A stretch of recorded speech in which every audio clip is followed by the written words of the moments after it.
सभा में उपस्थित सभी मित्रगणों को सादर अभिनंदन, स्वागत, आशीष।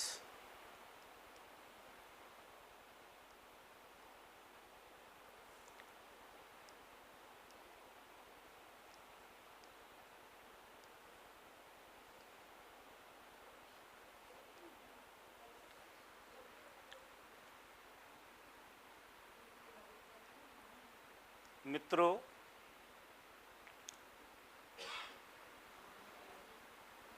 आज हम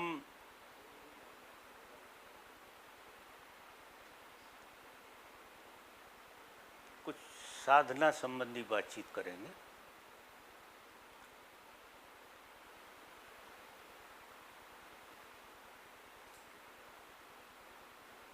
जिसमें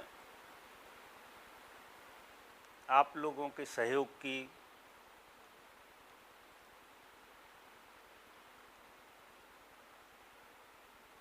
बहुत ज़रूरत है। परमात्मा के हाथ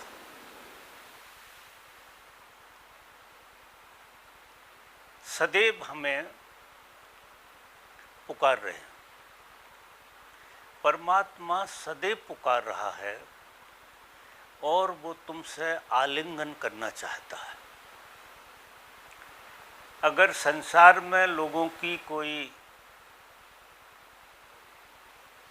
इच्छा होती है, ऐसे मानिए परमात्मा की भी ऐसे इच्छा होती है और वो सदैव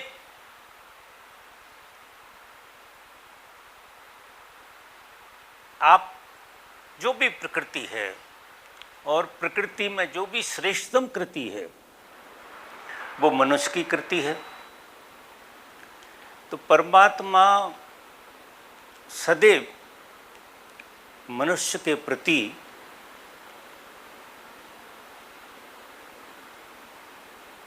पुकार से भरा हुआ है, पुकार रहा है और अपने दोनों हाथ करके आपको अपने में समाना चाहता है।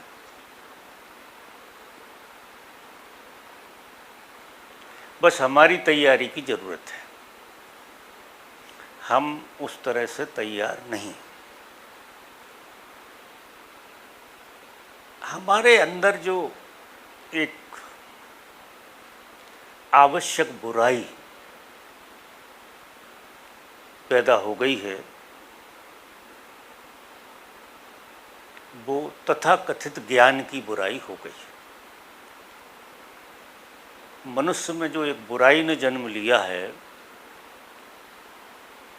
जो आवश्यक बुराई है, वो बुराई आवश्यक थी इसलिए हुई और वो बुराई है कि हमें ऐसा भ्रम है कि हम जानते हैं, हम सब कुछ जानते हैं, अच्छा बुरा जानते हैं, ऊंच नीच जानते हैं, लोगों को जानते हैं, लोग अच्छे होते हैं, बुरे होते हैं। इस तरह की एक आवश्यक बुराई ने हमारे अंदर जन्म लिया है और ये जो बीमारी है ये जन्म से ही हमारे हाथ लग जाती है और मृत्यु तक हम इस बुराई के चक्रव्यूह में फंसे रहते हैं, इसमें से निकल नहीं पाते। बुराई तो अस्तित्वगत है, हो गई। जैसे आपने कहानी सुनी होगी कि वो ईडन के गार्डन में वो ज्ञान का फल खा लिया और ज्ञान का फल खाते ही जैसे ही खाया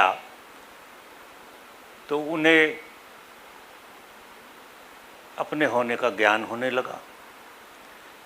फिर ये ज्ञान हुआ कि हम बिना कपड़ों के कैसे हैं, कपड़े पहनना शुरू कर दिए। फिर और ज्ञान हुआ कि ऐसा करना, ऐसा करना, ऐसा करना, और ऐसे ऐसे करते करते करते करते वो ज्ञान का फल जो है आज तक हम सबको सता रहा है। और मजा ये है कि वो ज्ञान है नहीं, क्योंकि इंद्रियों से जो जाना जाए वो ज्ञान हो नहीं सकता। तुम आँख से देखते हो वो भी झूठ और उसे सच की तरह देखते हो, कान से सुनते हो वो भी झूठ और सच की तरह मानते हो, स्पर्श करते हो सच की तरह मानते हो कि मैं ये चीज छू रहा हूं ये सच है, इसे मैं सच मानता हूं। ये सच है नहीं, इंद्रियों से सच का पता लगता ही नहीं। कोई उपाय नहीं है कि कोई इंद्रियों से सच का पता लगा ले। इंद्रिय हमेशा हमें सच होने का धोखा देती है कि ये चीज सच है, और उससे हम इतने संतुष्ट हो जाते हैं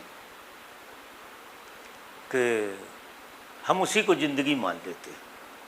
और आपस में लोगों का जो वार्तालाप चलता है, वो वार्तालाप हम झूठ तुम्हारे शेयर करते हैं, जो सच नहीं है उसे शेयर करना पड़ेगा, और आप शेयर हमसे करते हैं झूठ। और ये इतना झूठ का व्यापार दुनिया में चल रहा है, इसमें तुम कहाँ खो जाते हो और सच को कितना भूले हुए हो जिसका कोई हिसाब नहीं। हम जैसे हैं, जो भी हैं, जहाँ भी खड़े हैं, साधना का पहला सूत्र है ये कि हम जो जानते हैं, जो मानते हैं, जो अनुभव करते हैं, वो सब विषयगत है, इंद्रियोंगत है, आत्मगत नहीं है। आत्मा का बोध नहीं है, आत्मा से बोध नहीं आया है, इंद्रियों से बोध आया है, और वो सारा बोध झूठा है। ये साधना का पहला सूत्र जो हमें आज से शुरू करना है। हम आज रात से 12 बजे से मौन में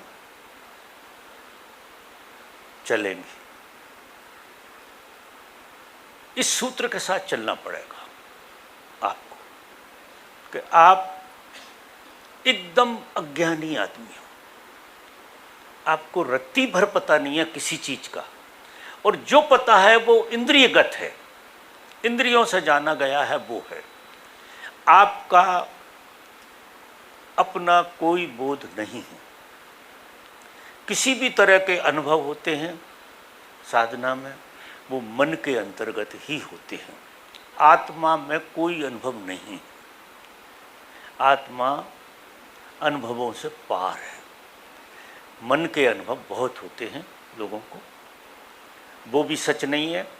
उनको लेके भी हम जिंदगी बहुत लंबी जी लेते हैं, क्योंकि हमारी आदत हो गई है संसार में इंद्रियोंगत जीने में, भ्रम को जीने में।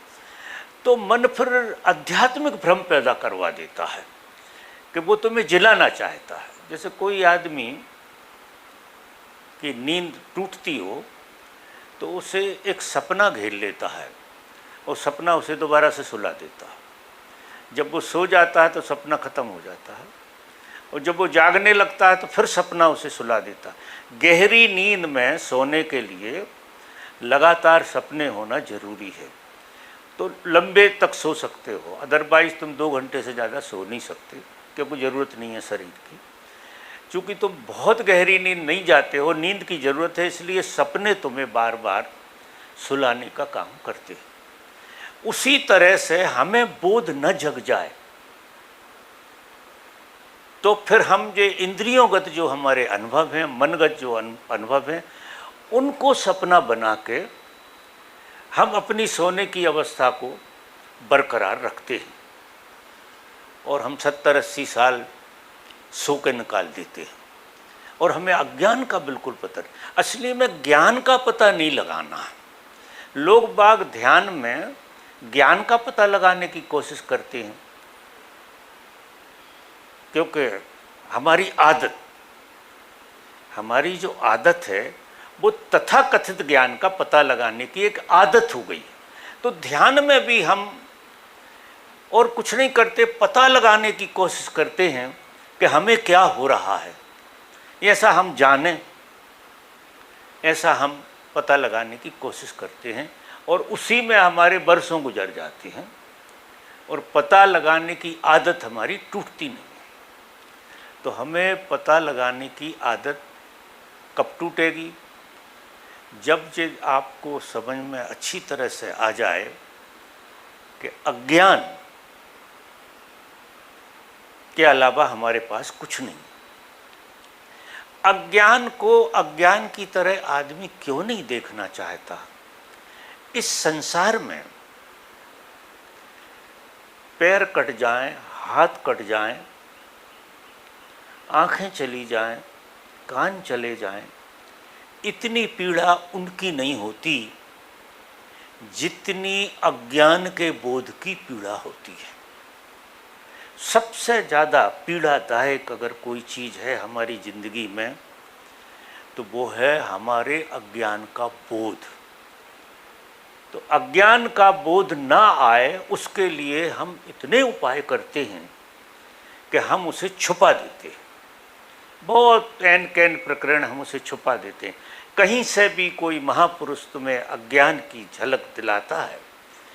ज्ञानी पुरुष ज्ञान नहीं देते, ज्ञानी पुरुष अज्ञान की पीड़ा देते हैं। अगर तुम ठीक से उन्हें सुनोगे तो वो तुम्हें कोई प्रसाद नहीं दे रहा है, तुम्हें सच पूछो तो पीड़ा दे रहा है, और पीड़ा है अज्ञान की। वो तुम्हें तथाकथित ज्ञान से उबार रहे हैं और अज्ञानी बनाते हैं। और अज्ञान इतनी पीड़ा देता है कि तुम्हें उससे मुक्त होना ही पड़ेगा, कोई उपाय नहीं है। एक आदमी को ये बोध हो जाए कि वो अज्ञानी है, उसे सारे ज्ञान उसके झूठे हैं और वो अज्ञानी है, वो इतनी पीड़ा से भर जाएगा कि उसकी रातें खराब हो जाएंगी, दिन खराब हो जाएगा।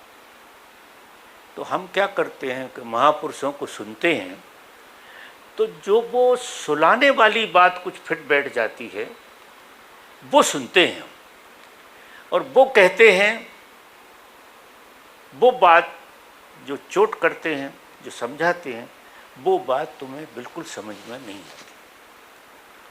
तो जैसे आज सवेरे ओशो एक लेक्चर में कह रहे थे कि सबसे गरीब और सबसे, मेरी दृष्टि में तो पापी कहूँ मैं, आदमी होता है कंजूस आदमी, जो ओशो आज बता रहे थे।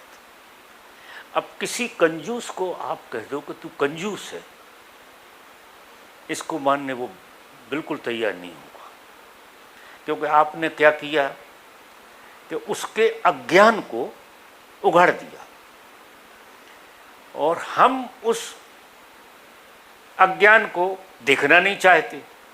तो हम क्या करेंगे, उससे झगड़ा कर लेंगे। तूने कैसे कहा कंजूस मेरे से, तूने क्या देख लिया मेरा, मैं तो बिल्कुल कंजूस नहीं। कंजूस ऐसा ही कहेगा कि मैं कंजूस बिल्कुल नहीं, क्योंकि उससे भ्रम पैदा करना पड़ते हैं कि मैं कंजूस नहीं हूँ। अगर उसे ये बोध हो जाए कि वो कंजूस है तो मर जाएगा, इतनी पीड़ा से भर जाएगा। पापी आदमी को ये बोध हो जाए कि वो पापी है तो उसे पाप से निकलना ही पड़ेगा। चोर को ये बोध हो जाए कि वो चोर है, चोर होने की पीड़ा इतनी अद्भुत है, बहुत पीड़ा है, लेकिन बोध हो जाए कि सच में मैं चोर हूँ, किसी के कहने से नहीं। कोई कहेगा तो तुम किसी बहाने से टाल दोगे, लेकिन आपको ही बोध जग जाए कि आप चोर हैं, तो चोर होने की जो पीड़ा है वो आपके प्राण खा जाएगी, वो आपको निकालेगी। तो उसे स्वीकारना चाहिए, उसी को स्वीकारना चाहिए। इसलिए तो कबीर ने कहा निंदक नियरे राखिए। वो क्या बात कही, निंदा किस बात की, कि जो तुम ज्ञान को अज्ञान मानते हो, अज्ञान को ज्ञान मानते हो, कबीर जो है अज्ञान को अज्ञान की तरह आपको बता रहे हैं। और अज्ञान को अज्ञान की तरह जब तक कोई आदमी स्वीकार नहीं करता, धार्मिक नहीं हो सकता। पहली शर्त है, अज्ञान को अज्ञान की तरह पूर्ण रूप से स्वीकारोगे तो आपकी तपस्या शुरू होगी, तो आप तपोगे, क्योंकि पीड़ा वहीं से शुरू हो जाएगी आपके अंदर। आप आनंदित नहीं हो सकते चोर होके, कोई उपाय नहीं है कि कोई आदमी चोर होके आनंदित, वो अगर जान गया कि वो चोर है तो वो आनंदित नहीं हो सकता। वो चोर होना मेरी मजबूरी है, ऐसे करके उस पर डाल देता है पर्दा। चोर नहीं हूँ मैं, चोर से पूछो वो कहे मैं चोर नहीं हूँ, मेरी मजबूरी है, मैं कोई चोरी करना चाहता हूँ क्यों करूँगा, लेकिन मजबूरी है, क्या करूँ तो करता हूँ। इसी तरह से हम सब ढांक लेते हैं हमारा जो, हम कामी बिल्कुल नहीं है लेकिन प्रवृत्ति ऐसी हो जाती है, हम क्या करें, तो हो जाता है जी, लेकिन हम तो बिल्कुल नहीं। तो जो जैसा है, धर्म की शुरुआत ये है कि जो जैसा है उसको वैसा स्वीकारना चाहिए कि वो ऐसा है। तो क्या होगा, आपकी साधना शुरू हो जाएगी, आप तपने लगे। जंगलों में जाने की जरूरत नहीं है, पेड़ों के नीचे बैठने की जरूरत नहीं है। यहाँ जितनी तपस है, सत्य को जो झूठ है उसे झूठ की तरह जीना तपस्या है। और झूठ हमें पैदा होते ही सिखाया जाता है, हमें सत्य तो कोई सिखा नहीं सकता, सत्य तो हमसे ही आएगा। झूठ सिखाया जाता है और हम जो है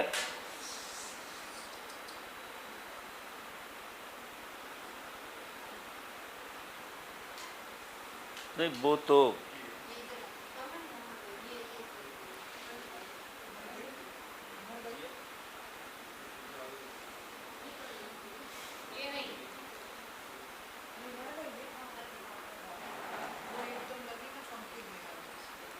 उठा के उसे बाहर रख दो।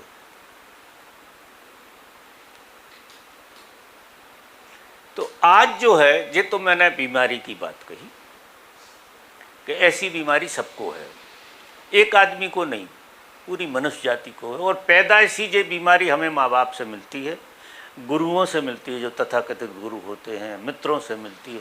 सब तरह से हमने अज्ञान को छुपाने की तरकीबें सीखी और हमने कुछ नहीं सीखा। जिसे हम कहते हैं हम बड़े सीखे पढ़े लिखे हैं, कुछ नहीं हो आप। आपने अज्ञान को छुपाने की इतनी बढ़िया बढ़िया तरकीबें बना ली हैं, जिनकी वजह से जैसे शराब में आदमी सो जाता है, इस अज्ञान पे ज्ञान की शराब के ये ही ज्ञान है, ऐसा लगा कि हम खूब सो रहे हैं। देखो इतने साल हो गए, इतने दिन हो गए, लेकिन आँख बंद करके जब आदमी देखता है, थोड़ी देर को भी ईमानदार होता है, तो वो जहाँ खड़ा था वहीं खड़ा है। सारी वृत्तियाँ, सारे उपद्रव, सारी महत्वाकांक्षाएँ, आकांक्षाएँ, सब कुछ हमारे भीतर ज्यों की त्यों पड़ी हैं, रत्ती भर फर्क नहीं पड़ा, क्योंकि आपने जीवन को खुली आँख से देखना शुरू नहीं किया। भगवान हमेशा एक बात कहते हैं, जीवन से भागो मत, जीवन को उसकी समग्रता में देख लो। अगर आप समग्रता से जीवन को देखोगे तो आपको जीवन कैसे पकड़ेगा, क्योंकि जिस तथाकथित जीवन को आप जी रहे हैं, वो जीवन में सिवा व्यर्थता के आपको कुछ भी अर्थ नहीं मिलेगा। 70 साल तक नहीं मिला, 80 साल तक नहीं मिला, तो भी लोग आशा रखते हैं कि अब मिल जाएगा। वो कभी मिलने वाला नहीं।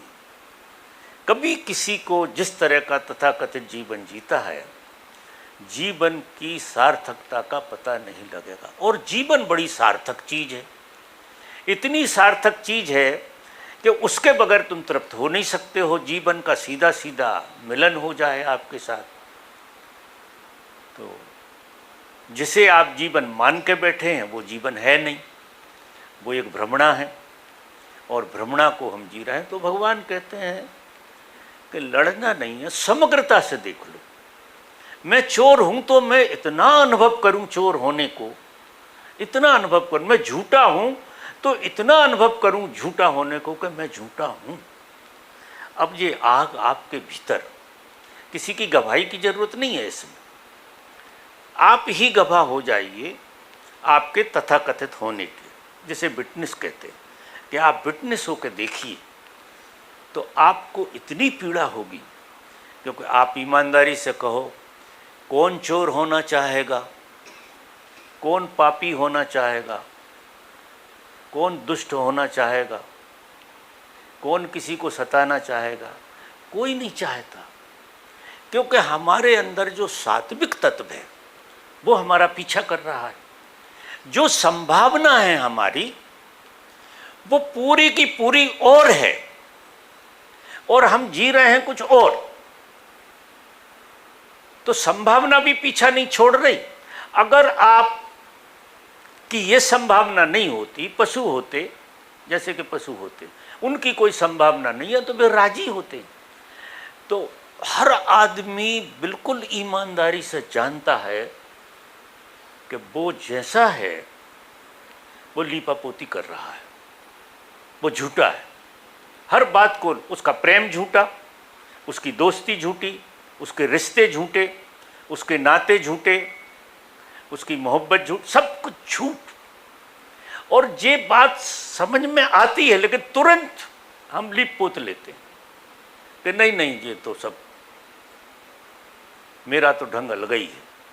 तो हम उसको नेगलेक्ट करते हैं, टालते हैं। भगवान कहते टालो मत, देखो, देखने लायक वही चीज है। तुम अच्छा कोना देखने की कोशिश करते हो कि कोई अच्छा कोना दिख जाए। अच्छा कोना नहीं होता, अच्छा समग्रता में होता है। अच्छे तो तुम समग्रता में होगे और बुरे टुकड़ों में होते हो। बुरे होने के लिए तुम्हें बड़े आयोजन करना पड़ते हैं, और अच्छा होना तो एक झटके में होता है। एक झटके में आदमी अच्छा हो जाता है, वो क्रमशः नहीं होता। जैसी समझ बनी कि गेस्टाल्ट बन, यानी आपने इतनी तपस्या की है गलत होने की, इतनी तपस्या की कि सारे 70-80 साल जो है ना, आपको झूठ पे झूठ, झूठा होने की आपने गजब की तपस्या की है, और आप झूठे होते चले गए। अब आपको अगर ये बोध हो जाए कि आप झूठे आदमी हैं, 100% झूठे, तो शायद ही है तुम्हें 10 मिनट लगे रूपांतरण होने में। तुम 10 मिनट की ज्ञान की आग में जल के पूरे बदल जाओगे। वो 10 मिनट सत्य को सत्य की तरह स्वीकार लेने से हमारे अंदर जितना कचरा होगा वो सब साफ हो जाएगा, और एक झटके में आप इधर से इधर आ जाएंगे। तो मित्रों, मैं ये कह रहा हूं कि अभी हम 21 दिन का एक आयोजन कर रहे हैं, मौन का आयोजन है। सभी संतों ने एक बात कही है कि जितना उपद्रव दुनिया में है वो बोलने और सुनने से होता है। बोलना और सुनना दोनों ही हमें उपद्रव में डालते हैं। तो हमको क्या करना चाहिए कि 21 दिन के लिए अभी अपन संकल्प करते हैं, वो फिर जब फल जाए तो और आगे चलाना। 21 दिन हम यहाँ बहरे, अंधे और गूंगे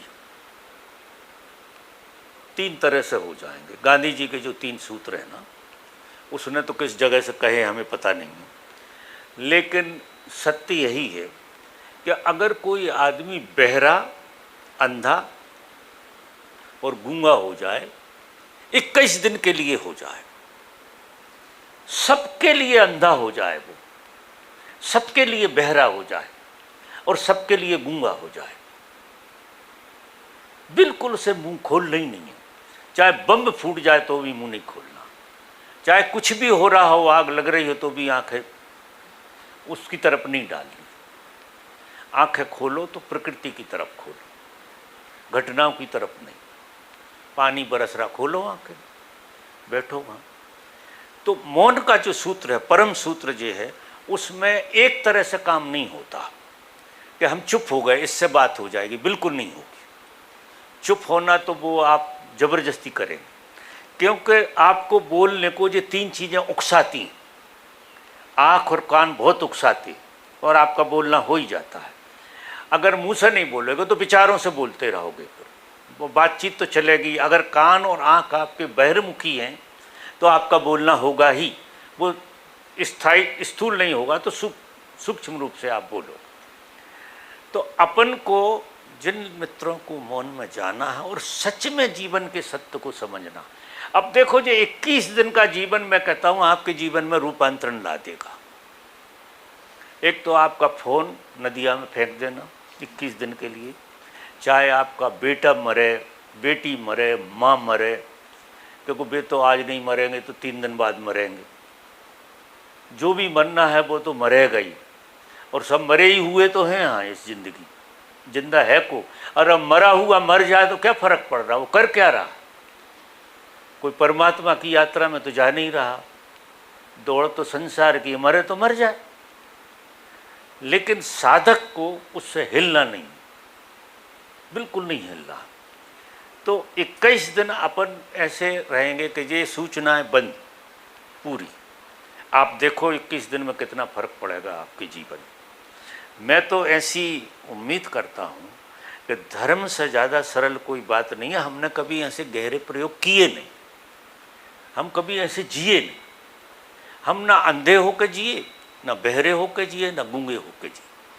हम तो इतने उतावले हैं कि अंधे को भी आंख दिखा दें कि देख ले तू, और गूंगे को भी बुलवा दें, माने नहीं, धक्का मार मार कर बुलवा दें। वो जो नहीं सुन रहा हो उसे सुनाना शुरू कर दें। तो अपन तो डिस्टर्ब होते हैं, दूसरे को भी डिस्टर्ब करते हैं। जो परम सूत्र है पहला, अज्ञानी होकर जीना।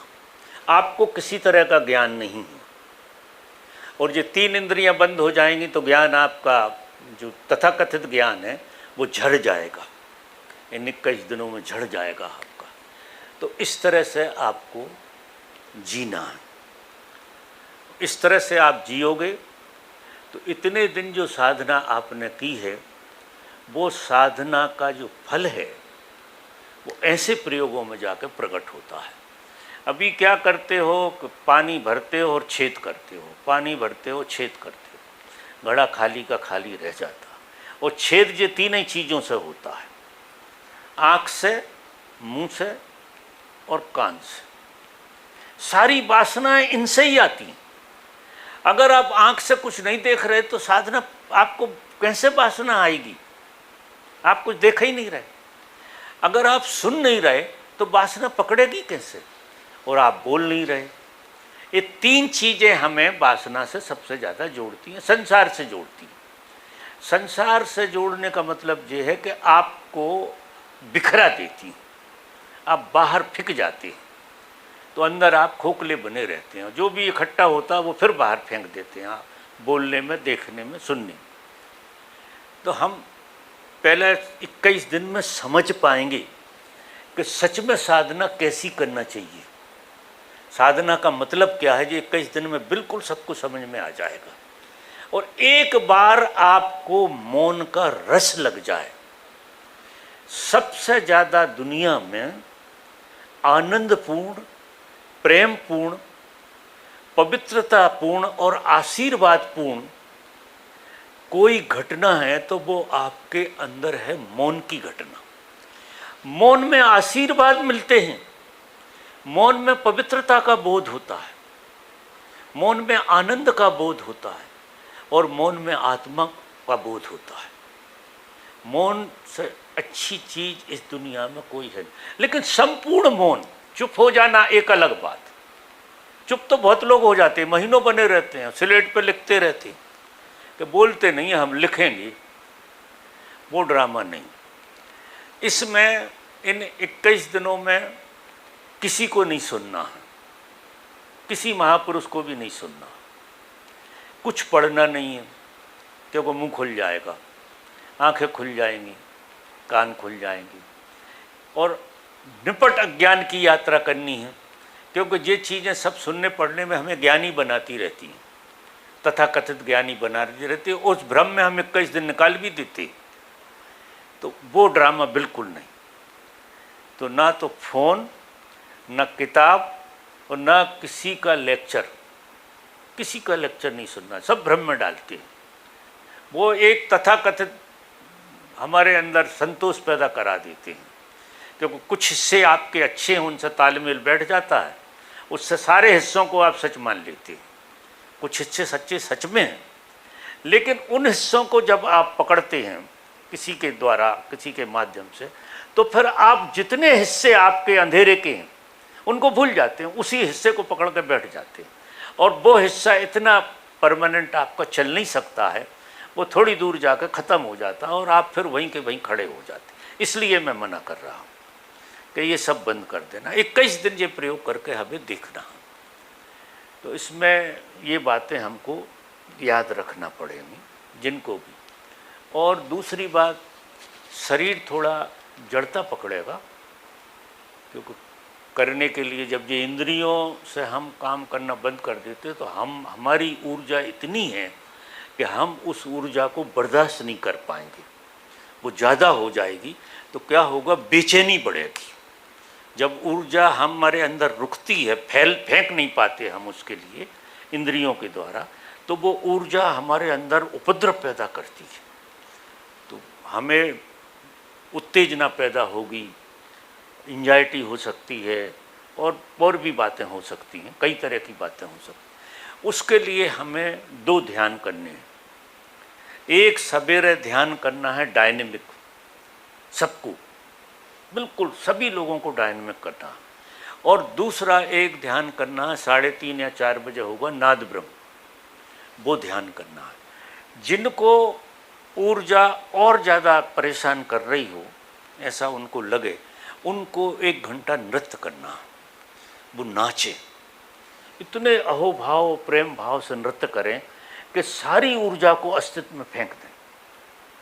वो ऊर्जा पॉजिटिव माध्यम से जब अस्तित्व में जाती है तो 1000 गुना होकर पॉजिटिव लौट के आती है। बेचैनी से जो ऊर्जा निकलती है वो बेचैन होकर बाहर निकलती है और दुनिया भर की बेचैनी लाके हम पे गिरती है, क्योंकि जो हमसे फेंकता है वही हम में आता है, ये नियम है। जो हमसे निकलेगा वही हम पे आएगा और कई गुना होके आएगा।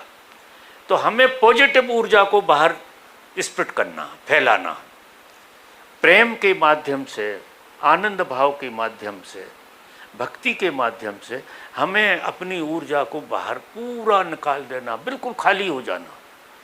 अभी आप ऊर्जा से भरोगे, अगर इस तरह से नहीं निकालोगे तो आप रात के सो नहीं पाओगे बहुत, क्योंकि ये 3 इंद्रियों से जो ऊर्जा बहती है उससे आप हल्के बने रहते हो, और जब ये, क्योंकि दुरुपयोग कर लेते हो उसका, तो वजन हट जाता। जब ये ऊर्जा को हम तीनों तरफ से नहीं निकाल रहे हैं तो ये हमारे ही अंदर पड़ी रहेगी, हमारे अंदर ये पड़ी रहेगी। तो इसको हमें पॉजिटिव रूप देना। तो पॉजिटिव रूप में 2 तरह के ध्यान करने हैं, जिससे वो सेटल हो जाए, रिफाइंड हो जाए। और फिर नृत्य और अहोभाव से आप इसको पेड़ को गले लगा के भी निकाल सकते हैं। पेड़ पौधों को इतना प्रेम करो, इतना प्रेम करो, लोग पागल समझें, आप एक एक पत्ते को इतना नमस्कार करो, इतना प्रेम करो कि पूरी ऊर्जा को आप उड़ेल दो। प्रकृति बहुत है यहाँ। तो इस तरह से अगर हम साधना को करेंगे तो आपको जो तकलीफ़ें मन में हो जाती हैं, क्योंकि 2 दिन 3 दिन बाद आदमी को बेचैनी घेरने लगती है, आदत पड़ी हुई है ना, तो वो तकलीफ़ आपको नहीं होगी। वो ऊर्जा रिफाइंड होकर जब लौटेगी तो वो आपको नहला देगी। आप आश्चर्य करेंगे 21 दिन में आप कितने बदलेंगे। 21 दिन में आदमी अगर ईमानदारी से साधना करता है तो 21 दिन में सत्य की झलक उसको मिलती ही है। कोई उपाय नहीं है कि ना मिले। अगर वो, जैसा मैं कह रहा हूँ, वो उस तरह से अगर प्रयोग सच में करता है, और पहली बात यह है कि अज्ञान का बोध बना ही रहे कि तुम्हें किसी तरह का ज्ञान नहीं है, तुम बिल्कुल अज्ञानी। तो बच्चे जैसा सीखते हैं ऐसा हम इंतज़ार करें कि क्या होगा हमें पता नहीं, क्योंकि आप एक अज्ञात यात्रा में जा रहे हैं। ये ज्ञात यात्रा नहीं है, ये अज्ञात यात्रा है। और अज्ञात यात्रा जो है आदमी को डरवा देती है, परेशान कर देती है। तो उसके लिए मैं ये सूत्र बनाता हूँ कि वो भयानक ना हो आपके अंदर। तो इस तरह के सूत्रों से जब आप जिएंगे तो वो आपके अंदर भय का और विषाद का बहुत बड़ा कारण नहीं बनेगी। आप फैला रहे हैं ऊर्जा के लिए। और एक एक पेड़ के साथ आप भारी हो गए हैं, आप किसी और से संपर्क मत करो, एक पेड़ के साथ इतना प्रेम करो, इतना प्रेम करो कि खाली हो जाओ। धरती पे लेट जाओ, लॉन पे लेट जाओ, धरती को इतना प्रेम करो, इतना प्रेम करो कि उसमें समा जाओ, सारी ऊर्जा को उसमें डाल दो। आप फूल की तरह हो जाएंगे। और फिर वहाँ से जो रिटर्न मिलती है वो तो गजब होती है। और आपको 21 दिन में जीवन जीने की कुंजी हाथ लग जाएगी, इतनी बढ़िया कुंजी। मैं नहीं मानता कि इस प्रयोग को करने के बाद कोई आदमी दुखी हो पाएगा, क्योंकि जिसने अज्ञान को अज्ञान की तरह स्वीकार लिया है उसका ज्ञान से नाता जुड़ जाएगा। और ज्ञान जो है ही परमात्मा है। परमात्मा कोई कहीं बैठा नहीं है, ज्ञान ही परमात्मा है, ज्ञान ही सच्चिदानंद है, ज्ञान ही आनंद है, ज्ञान ही पवित्रता है, ज्ञान सब कुछ है। जो कृष्ण कहते हैं कि ज्ञानियों में मैं ज्ञान हूँ, प्रेमियों में प्रेम हूँ। तो पहली बार पता लगेगा कि ज्ञान जो है कितनी अद्भुत चीज़ का नाम है। और हम जिसे ज्ञान मान रहे थे, जो हमें नशे की तरह काम करा रहा था कि हम जानते हैं कि काम बुरा है, क्रोध बुरा है, तुम्हारे जानने से कुछ भी नहीं होने वाला। ना तो देखो इस संसार में कोई चीज़ बुरी है और ना इस संसार में कोई चीज़ अच्छी है। ये अच्छा और बुरा हमारे मन का भ्रम है, क्योंकि इस जगत में जो कुछ भी बना हुआ है वो परमात्मा ही प्रकट हुआ है। इसमें अच्छा है ना बुरा है, वो तो है। परमात्मा के अलावा यहाँ कुछ है ही नहीं, अच्छा बुरा जैसा कुछ भी नहीं। ज्ञान से वो समझ में आएगा। अज्ञान क्या करता है? भेद करता है। अज्ञान में जो ज्ञान समाया होता है वो भेद करता, अच्छे को अच्छा कहता, बुरे को बुरा कहता है। और अच्छे और बुरे के खेल में हम नीति शास्त्र को पढ़ने लगते हैं और उस तरह से साधने की कोशिश करते हैं और एक झटके में गिर जाता है। जरा सी विपरीत परिस्थिति आती, लाल हो जाते हो आप क्रोध से, सब कुछ मिट जाता है आपका, क्योंकि वो आपने अज्ञान से ज्ञान सीखा था, वो काम नहीं आएगा। और बोध से जो ज्ञान आता है उसमें भेदभाव है ही नहीं। ना तो वो आदमी जिसे ज्ञान हो गया ना तो वेश्या से आकर्षित होगा और ना वो किसी साधु से आकर्षित होगा। उसे वेश्या और साधु का भेद ही खत्म हो जाएगा जिसे ज्ञान हो जाएगा। क्योंकि वेश्या में उसे वेश्या नहीं दिखेगी, ज्ञान दिखेगा, और साधु में उसे साधु नहीं दिखेगा, ज्ञान दिखेगा। फिर वो ज्ञान हर जगह चींटी सा लगा के हाथी में आपको वो ज्ञान की झलक मिलेगी। और ज्ञान क्या है? परमात्मा की व्यापकता, जो पेड़ पौधे से पत्ते से लगा के हर चीज में व्यापक है। आपको उसके दर्शन होंगे, आप उसका आनंद लेंगे और आप कूट कूट के उससे भरे हुए हैं और जिससे भरे हुए हैं वही आप देखेंगे, वही चीज़ें दिखाई देंगी। भेद मिट जाएगा, अभेद आ जाएगा, जिसे अद्वैत कहती है, अद्वैत आ जाएगा जिंदगी में। तो हमें अभी इन 21 दिनों में अज्ञान को देखना, पहले कदम से हमें अज्ञान को देखना है। अज्ञान की ही, ज्ञान की तो कोई यात्रा होती नहीं है। अज्ञान को अज्ञान समझने में थोड़ा सा समय लग जाता है, क्योंकि वो अज्ञान ने हमें ज्ञान का बहुत धोखा दिया है। इतना धोखा दिया है कि हमारे इतने साल व्यर्थ चले गए और किसी बात में नहीं गए। अज्ञान ने ज्ञान का धोखा दिया और हम धोखे में फंसे रहे। हर आदमी धोखे में पड़ा हुआ है और हम जो व्यवहार करते हैं एक दूसरे को धोखा देते हैं, क्योंकि हम तुम्हारे अज्ञान को ज्ञान की तरह कहेंगे या अज्ञान की तरह कहेंगे, दोनों ही भ्रम। हम तुमसे अज्ञानी कहेंगे तो भी वो बात नहीं है, हम तुमसे ज्ञानी कहेंगे तो वो भी बात नहीं है, वो दोनों ही बातें बेकार है। तो हम सिर्फ एक दूसरे को जो बातचीत करते हैं, आप बातचीत कर, इतनी नॉनसेंस बातचीत होती है, यानी बातचीत और नॉनसेंस का एक ही चीज है। बातचीत यानी बिल्कुल बकवास, क्योंकि आपके पास कहने को है क्या जो आप सच में कह सको? कुछ कहने के लिए है ही नहीं।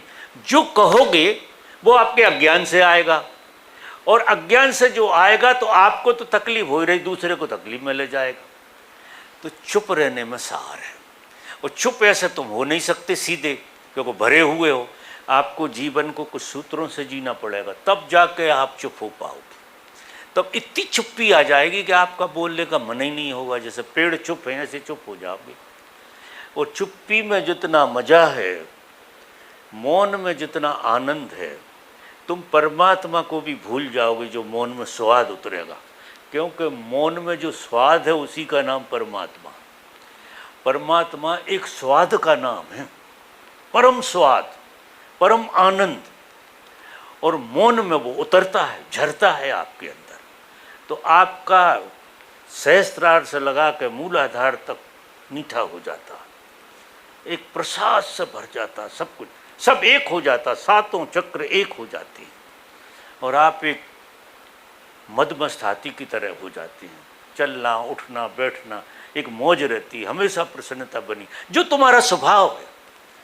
मैं इसलिए कह रहा हूं कि तुम परमात्मा की गोद में हो, और तुम परमात्मा को जीना नहीं चाह रहे हो, ढूंढ रहे हो। ढूंढना नहीं है, जीना शुरू करो। और जीने के लिए अज्ञानी होना पड़ेगा, क्योंकि जिस ज्ञान के भ्रम में तुमने समय गंवाया है, वो ज्ञान को थोड़ा सा छोड़ दो, और इन 3 इंद्रियों का थोड़ा सा ख्याल कर लो। देखो फिर जिंदगी पूरी की पूरी बदल जाती है। तो जो मित्र इसमें शामिल होना चाहें वे शामिल हों, नहीं चाहें वो उनकी मर्जी है। लेकिन यहाँ अभी जो लोग रहेंगे वो उसे मैं अनिवार्य करूँगा कि यहाँ रहोगे तो आपको इस तरह से रहना, और यहाँ नहीं रह रहे हो तो फिर आपकी ज़िंदगी जैसी आपको जीना हो जियो। अभी यहाँ रहने के नियम बदलेंगे, अभी यहाँ परमात्मा ही जिएगा, और परमात्मा ही जिलाने के कार्यक्रम होंगे सारे के सारे। ये दुनियादारी के कार्यक्रम जो 21 दिन के बाद और मैं बातें बताऊंगा। अभी तो 21 दिन में आप इसका स्वाद पकड़ोगे, और इसके बाद फिर आगे की बात मैं करूंगा कि आप कैसे जीना चाहिए। क्योंकि देखो, आप अगर सुधर जाओ, ठीक हो जाओ, एक आदमी में हजारों आदमियों को रूपांतरित करने की ताकत होती है। उसकी मस्ती में, उसकी मौज में वो आदमी सच में किसी को प्रेम का पता दिला देता है कि प्रेम क्या चीज़ होती है। क्योंकि लोग उसके प्रेम में पड़ते हैं और पहली बार समझ पाते हैं कि थोड़ा प्रेम होता क्या चीज़। ये तथाकथित प्रेम तो खींचातानी है, ये तो इतना बड़ा धोखा है प्रेम का जो संसार में चलता, इतना खराब कर दिया है प्रेम शब्द को। ये कामुक लोगों ने प्रेम की बड़ी बड़ी बातें करी, और उनने सत्यानाश कर दिया। वो कोई चीज़ को कोई चीज़ के नाम से भिखारी को राजा की तरह मानने लगे, भिखमंगा है उसे राजा कहने लगे। तो वासना से ग्रस्त आदमी कभी प्रेम कर सकता है? शोषण करे तो वो तो बात होने वाली नहीं। और तुम प्रेम ही ढूंढ कहाँ रहे हो? तुम तो खुद प्रेम हो, इसलिए आज तक किसी को प्रेम मिला नहीं दुनिया, क्योंकि प्रेम की आपको ज़रूरत ही नहीं, आपका स्वभाव प्रेम। तुम कहाँ ढूंढोगे? तुम्हारा होना ही प्रेम है, तुमसे प्रेम बहेगा, और तुम पे प्रेम चारों तरफ से अपने आप बह रहा है। परमात्मा तो प्रेम पूर्ण है, वो सारा खेल कर ही रहा है आपके साथ। अब हम अनुकूल हो जाएं, बस प्रतिकूल हैं, बस इतना ही फर्क है। हम अनुकूल हो जाएं, और अनुकूल होने के लिए हमें जो सबसे बुरी आदत है वो ज्ञानी होने की, वो ज्ञानी होने की जो आदत है वो मिटा दें। जब कोई आपसे बात करे तो गुरु की तरह मानना, उसे गुरु की तरह सुनना उसकी बातें। और वो जो है गहरे में आपके अज्ञान का पोषण कर रहा होगा, या फिर आपके ज्ञान का पोषण कर रहा होगा। या अज्ञान का पोषण कर रहा होगा, दोनों चीज़ें कर रहा होगा, तो उससे सीख लिया कि ये आदमी ये कर रहा है, तो हाथ जोड़ लेना, हर एक के हाथ जोड़ लेना कि ये संसार में ऐसा ही होता है।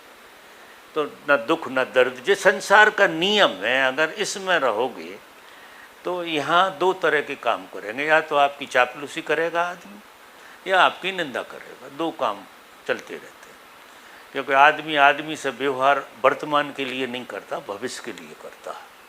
बहुत देख के करता, कल भी व्यवहार करना पड़ेगा, आज के लिए नहीं करता व्यवहार। झूठ का तो ऐसे ही खेल है, चापलूस आदमी वही करते हैं कि हमें भविष्य में आपसे क्या काम लेना, उस तरह से हम आपसे बातचीत करें। अभी आपसे कुछ लेना देना नहीं, लेकिन काम पड़ जाए तो बड़ी चतुराई से हम उस आदमी से व्यवहार। इतना झूठ का खेल है। हम कभी किसी से प्रेम नहीं कर सकते हैं, ना किसी से मिल सकते। जब तक हम ठीक नहीं हो गए तो हम किसी से ठीक व्यवहार कर नहीं सकते। अगर करेंगे तो चापलूसी जरूर कर सकते हैं, ठीक होने का ढोंग कर सकते हैं, लेकिन करने तो ठीक होने की बहुत कोशिश मत करना, हो ही नहीं पाओगे।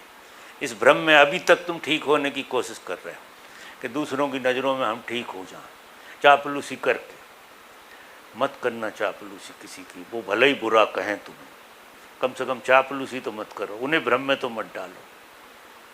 तो उस तरह से ज़िंदगी जब अगर अपन जिएंगे तो ज़िंदगी पूरी बदल जाएगी। देखो अभी 21 दिन में क्या खेल होने वाला है।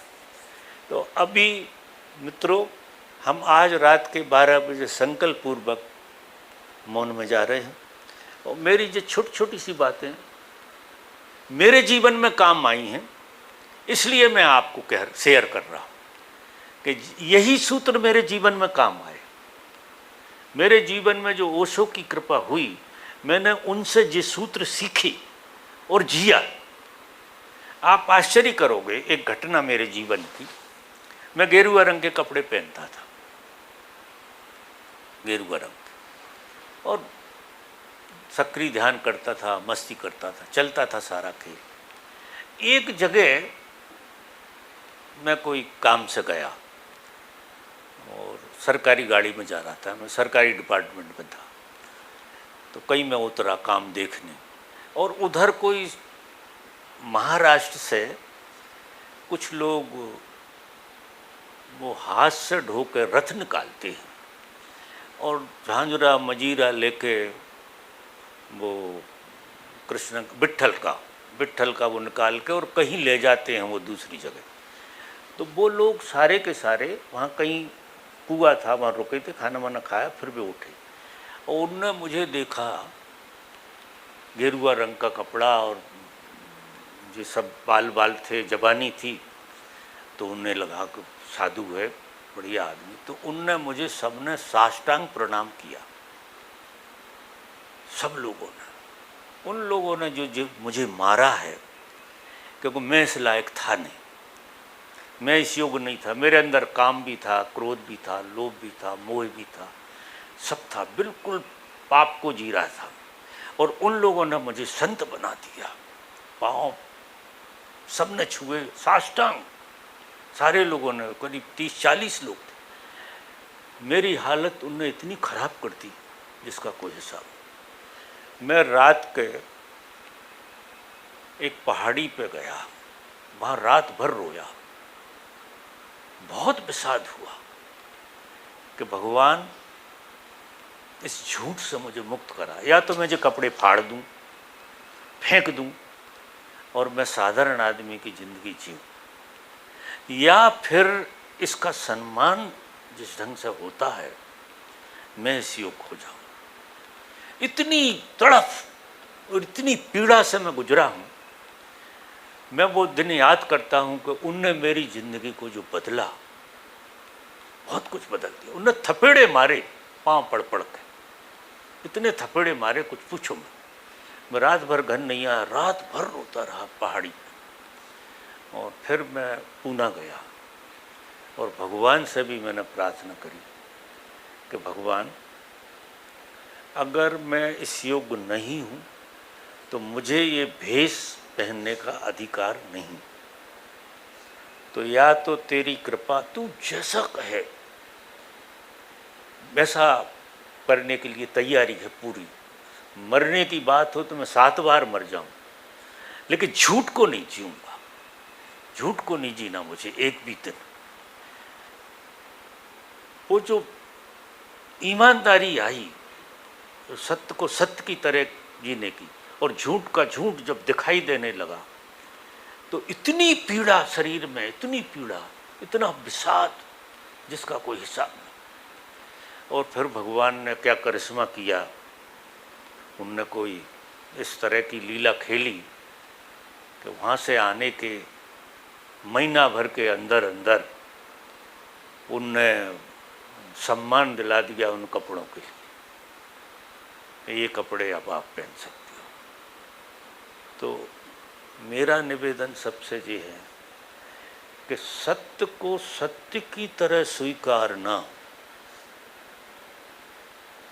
झूठ को झूठ की तरह ही स्वीकारना अगर साधक को आ जाए तो उसकी साधना में, मुझे तो महीना लगा और मैं तो ये कहता हूँ कि 3 दिन भी बहुत है, क्योंकि वो अज्ञान की जो पीड़ा है वो आदमी में रूपांतरित करती है, और ज्ञान का जो भ्रम है वो आदमी को दारू पिला देता है, सत्यानाश करा देता है।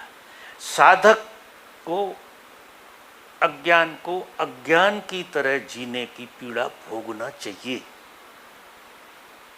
तो इस जगत में जो भी हम पे पीड़ा आती है, लोग हमें अज्ञानी कहते हैं, मूर्ख कहते हैं, या कुछ भी कहते हैं, उन्हीं की तो पीड़ा है।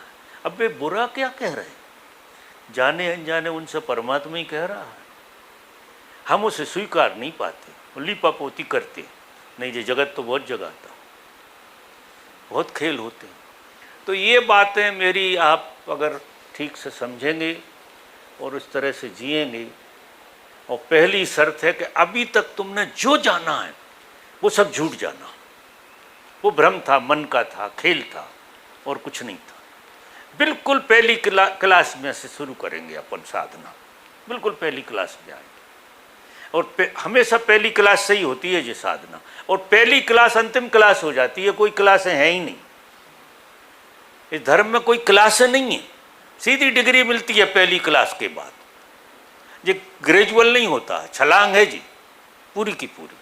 पहली क्लास अज्ञान को अज्ञान की तरह स्वीकार लेना, और यही तुम्हें डिग्री दिला दी। बीच में कोई क्लास आएगी ही नहीं। जिसका खेल ऐसा चलता है, मैथमेटिक्स ऐसा है, वो ऐसा नहीं है, ऐसा नहीं चलता, ऐसे से ऐसा हो जाता, गेस्टाल्ट बदलता सीधा। जो अज्ञान की पीड़ा होगी वो आपके अज्ञान को पूरा जला देगी, और ज्ञान आपका स्वभाव है, वो आपके अंदर प्रकट हो जाएगा, सारी लीला बदल जाएगी। तो इतनी सी बातें मैं आपसे कहूँगा, ज़्यादा कहूँगा तो और आप उलझोगे। इतनी सी बातें मेरी अगर आप मानेंगे और चलेंगे उनके ऊपर, तो 99% मैं कहता हूँ कि आपको जीने की कला आ जाएगी। आपको पता लग जाएगा कि ज़िंदगी होती क्या है और कैसे जी जाती, और क्यों हमारा जन्म हुआ है। ये सारे, वो एक बात को समझ के कोई प्रश्न बचेगा ही नहीं, जिंदगी सारे प्रश्न विदा हो जाए। बहुत बहुत धन्यवाद आपके लिए, इतने धैर्य और प्रेम से आपने सुना, समझा, और अब आप जब जिएंगे तो आपकी ज़िंदगी में मेरे परम आशीर्वाद होंगे, ओशो के आशीर्वाद होंगे और अनंतता के आशीर्वाद होंगे।